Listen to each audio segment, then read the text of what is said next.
Hey, what's up guys, back with another video here, and today we're going to take a look at all the footage that I have from the Attack of the Clones 20th anniversary panel at Star Wars Celebration this year.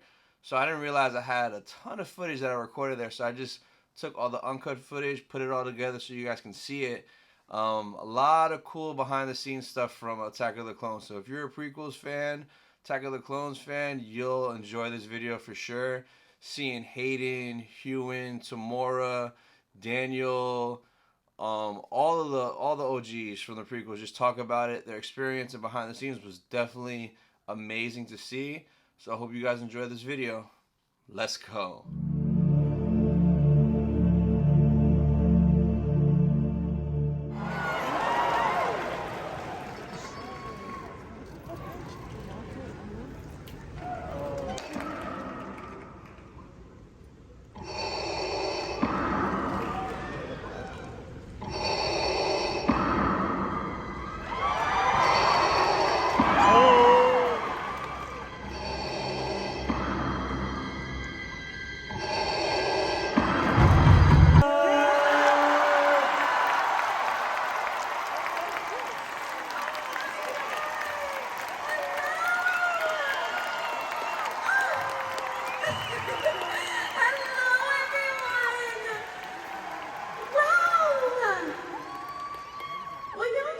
How to make a girl feel welcome. Well, I am so excited and beyond honored to be your host for this incredible panel today to honor this groundbreaking film. This is so exciting. Now, I wish I could go back and tell my 20-year-old self who was sitting in the movie theater so excited to watch this film that I would be up on stage with all of these incredible panelists today. From the maker, George Lucas. The 20th anniversary of Attack of the Clones. Sorry I can't be there. This is an important movie for me because it was the first film ever shot digitally. It was a big fight to get here, but at the same time, once we got the film made, now everybody's doing it digitally. And I hope you all have fun.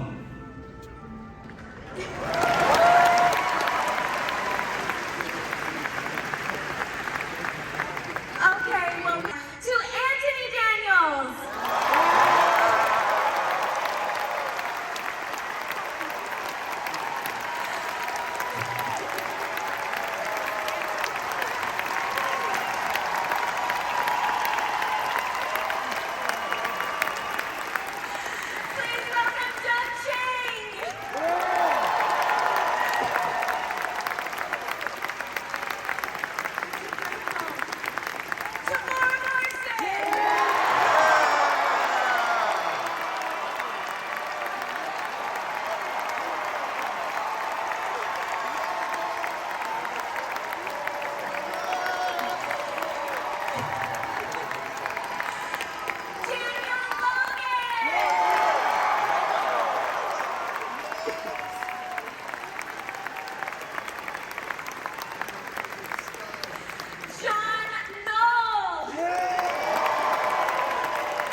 Isn't this audience incredible? Here, let's have a seat. And it was truly moving because the hole in the ground where Luke had stood and kind of called down to Aunt Beru and, you know, went on to have the blue milk and all that kind of thing, that was still there. So we were actually in a real location. And I tell you, my soul really did turn over a bit. Because George and I were the only people there, and we kind of looked at each other and went, interesting, yeah. And we were both a little older than we have been originally. Well, that's exciting. And for you, because of the difference in... Oh my gosh, I love it. Okay, well... Tamora and Daniel have both had the chance to play Boba Fett now on screen. And And yes, right? Very exciting. So the Clone Trooper was essentially a new design for Attack of the Clones. Can you explain how the appearance of Boba Fett's armor helped influence? Yeah!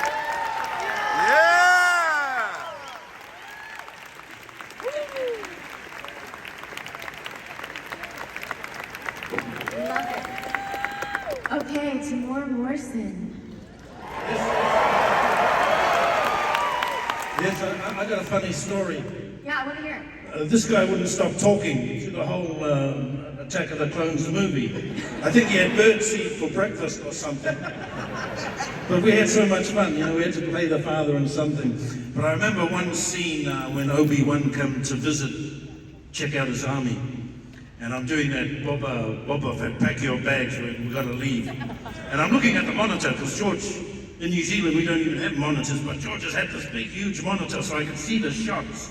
And I could see it was kind of a mid shot. And I'm thinking, Boba, pack your gears, we're leaving. It's the end of the scene. And I'm thinking, maybe it's a bit too wide. Maybe I should suggest to George that he needs a close-up right there. But I thought I'd better not. You didn't want to give George for the job, and direction? listen, I'd lead George to his directing thing. So 2-3 months later, I get a phone call. Tim, they need you to go to England to do some pickups on Attack of the Clones. And I live in New Zealand. So I flew all the way to England, 24, 26 hours. The next day I got up, went to work, I put all my gears on, and I had to walk in and say, Boba, pack your gears. And they went, thank you. And that was it. You should have said something. I said, can I do take 2 just since I flew all this way? So I went, Boba, pack your gears. We're leaving. Thank you.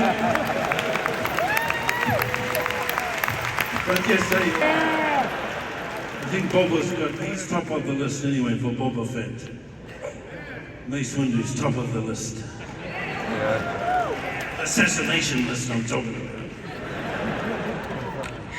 Well, clearly, you didn't have any fun at all filming Star Wars, did you? The moment I had to try on the costume, I was just going, ooh, this is cool. Yeah. Ooh, this is cool. Man, look at these guns. Until my first day when I was doing the fight scene. And then I'm breathing. Now I can't see anything. It's all fogged up. Now I can't hear anything because of the helmet. And I'm standing there going, I'm sure that said action, and I'm standing here looking like an idiot. Then I almost fell off the stage a couple of times because I couldn't see anything, but yes, oh, I had so much fun. So much. And you do nothing.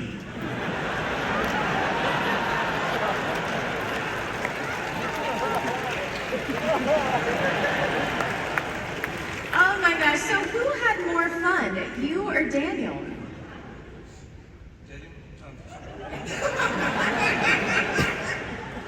He's like my dad. Daniel, now you talk. Hurry up, boy. Yes, Dad.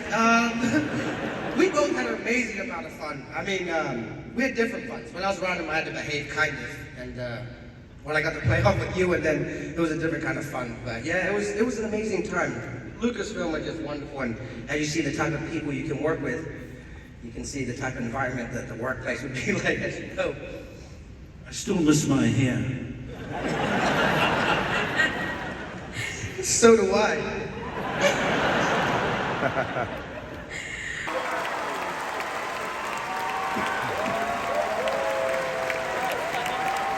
Let's hear it for Ewan McGregor and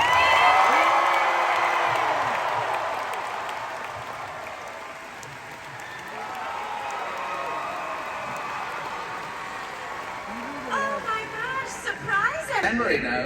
I remember, like, I don't know if it was 2 days or weeks, I don't remember. I remember, oh yeah, here it is. I don't really remember very much about it. Doug, tomorrow, what do you remember? I remember seeing my double eating all the biscuits. And I was getting wet. So I thought maybe I should be eating the biscuits and the double can get wet. But yeah, I was telling the crowd earlier, I was very nervous on my first day working with you when you came to see the army, and you were so cool and very, you know, didn't do much. You were just stillness was so powerful. So I was telling the crowd I was trying to out-cool you, but it never worked. I remember the rain and it was tough to do.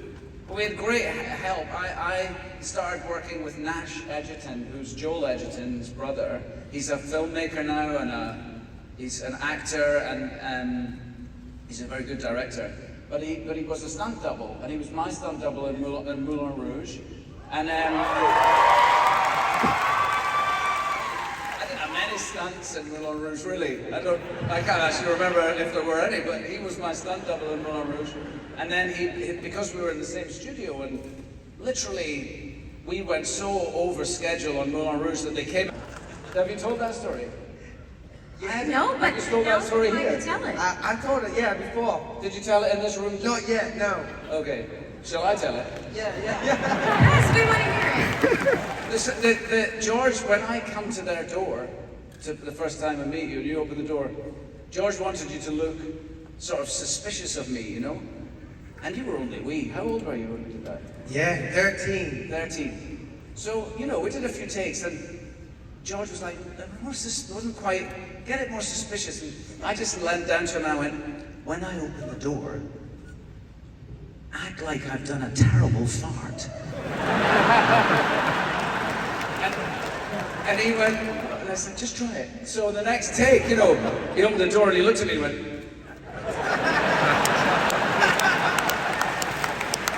and it totally worked. Moving on. You weren't method acting though in that scene? No.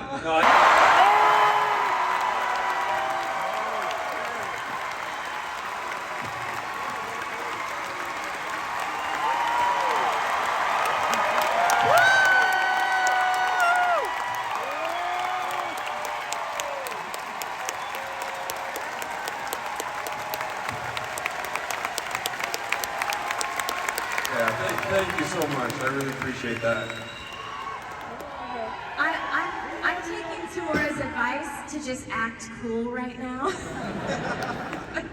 Okay, I want to talk about some of your epic fight scenes, because this was your first Star Wars movie. So how much training did you have to do to look so cool with your lightsaber?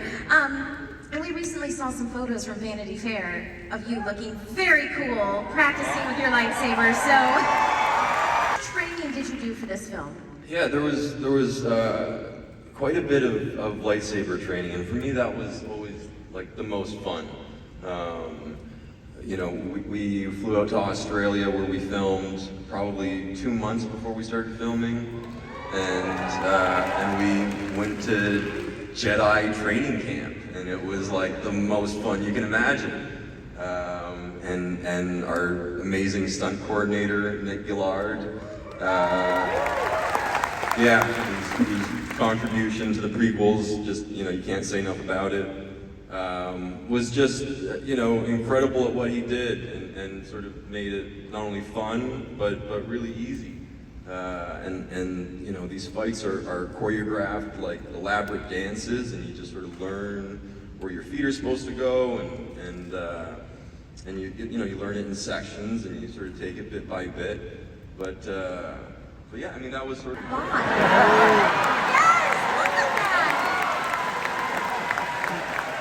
look at that! I mean, Ewan, that mullet is on point.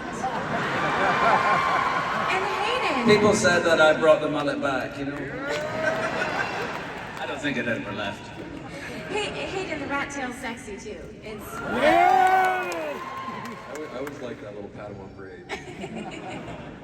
So how did you all form your brotherly bond, but also the master and apprentice bond? I think, you know, sort of both aspects of that relationship just came very naturally. For me, the sort of the master-apprentice aspect, you know. On what he taught you, or his influence into your work today? Yeah, I mean, for me, you know, getting to work with George Lucas and follow his lead and just help him bring this character to life was easily the greatest honor of my professional career. And I guess I always felt like he just gave me this amazing gift in this character, and I've always felt a bit indebted to him. And that has sort of turned into, you know, now coming back, I feel a real responsibility towards him and to sort of honor what he's created. And like he, you know, he's very like business-like most of the time, but sometimes you can crack him with a laugh, and he just goes like. And those are my favorite moments to remember about George, when he just couldn't stop laughing, you know. Well, one of my favorite moments, you just reminded me, he was 7, I don't know how old, but